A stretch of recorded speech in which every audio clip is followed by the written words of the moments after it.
Dobro večer svima, mi smo tu na meni najljepšem dijelu Zagrebačkog adventa kod Rudolfa. Večera smo se okupili sa lijepom namjerom da skupimo nešto novčića za udrugu RTL pomaže djeci na inicijativu PIK-a i RTL televizije koja je osnivač ove udruge.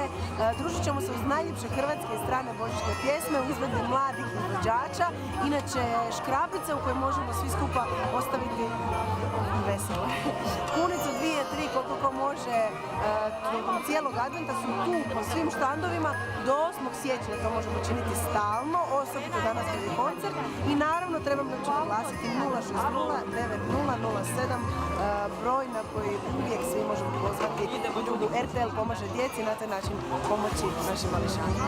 Ja sam Iva Gortan i zajedno sa još nekolicinu mladih pjevačkih nada večeras ću uživati u adventu kod Rudolfa i eto, nadam se razveseliti djecu, mlade i starije sa poznatim božićnim pjesmama u pravom blagdanskom ugođaju.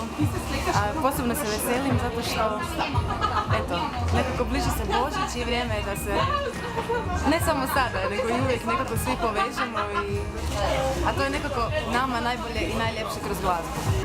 Dobrodošli na ovaj komadić Zagrebačkog adventa kod Rudolfa, jedan od najljepših dijelova naše metropole ovog prosinca.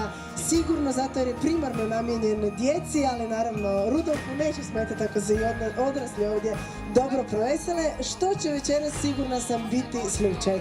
Večeras smo se ovdje okupili na humanitarnom božićnom koncertu kod Rudolfa, dakle powered by PIK, to je jedna lijepa inicijativa i suradnja PIK-a i RTL televizije, to jest udruge RTL pomaže djeci.